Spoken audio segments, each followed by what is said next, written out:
In this video, I'm going to look at one of the key concepts of computational thinking, which is called decomposition. The definition of decomposition is breaking a problem down, a complex problem, into smaller and easier to manage parts. This is a really useful skill, and programmers do it every day. They take large problems and they break them down into smaller parts, and then they solve each part one at a time, resulting in them completing the overall problem and finding the solution far easier. Now, you do this every day without even realising, such as when you get dressed in the morning. There's a number of steps that you will take. You'll break it down. You don't literally put all of your clothes on exactly the same time. It's not physically possible. So you would put a piece of clothing on one at a time. Brushing your teeth. So this one, you would walk into the bathroom. You would pick up your toothbrush. You would pop on your toothpaste onto the toothbrush, and so on and so forth. Again, that would be the key steps, the smaller steps, resulting in you solving the overall problem. Now, in maths, let's take maths as an example. In your maths lessons, you might be doing BODMAS equations. Now, BODMAS is basically a set of steps, isn't it? Because you start off with the brackets and then you move through the word BODMAS to complete the equation and find the answer. That is effectively decomposition, because you start and then you go step by step until you come out with the final answer. So, if we look at it as a whole, so we've got a complex problem, and you might break it down into little sub-problems to make it easier to solve. So here I've got an example. It's an example you might not necessarily be familiar with, because particularly if you're a GCSE student watching this, you won't be old enough to drive. So it's going to require you to think a little bit deeper about this scenario. So you can't just turn 17 and start driving, because in the UK currently the legal age to drive is 17. You can't just turn 17 and start driving straight away.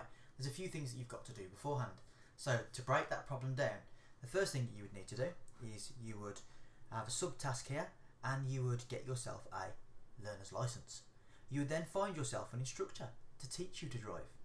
Once that's going well, okay, the next subtask might be to take the test. There's two tests. There's a theory test, in which you learn all of the signs and the rules and regulations of the road, and then there is a practical test in which you prove your competence to drive a car. Once you've done that, the problem still isn't solved, because yes, you've had lessons and you've got a licence and you've learned to drive and you've upgraded that to a full UK licence, but you haven't got a car. So then the next subtask would be to find a car, to maybe earn money to buy a car. So again, that's how we would break down the problem into manageable steps. So let's look at a real world scenario, such as making a game. So for example, let's relate this to a computer game. So here I have a maze game, and the idea behind this game is that Squidward here would walk around, he would pick up his friends, he would pick up the golden nuggets on the way, he wouldn't touch the walls ideally, and then he would get to the pot of gold at the end. So if we tried to tackle that as one whole problem, it would be really, really difficult to do. So just have a little think now, have a pause of the video if you want to, and see if you could plan out the steps, okay? Break down the problem, okay? Because decomposition is basically breaking down the problem, okay? It sounds like the word decompose, and decompose means for something to break down, and that's how I remember it, because the words are very, very similar. So the first thing that I would do if I was creating this, the first thing I would do is I'd create the maze, okay? I would draw the maze and make it appear on the screen, okay? I would then get the character to appear on the screen, as I have done here, okay? I would then allow the character to be interacted with by the user, by allowing him to use the arrow keys to move the character around the screen.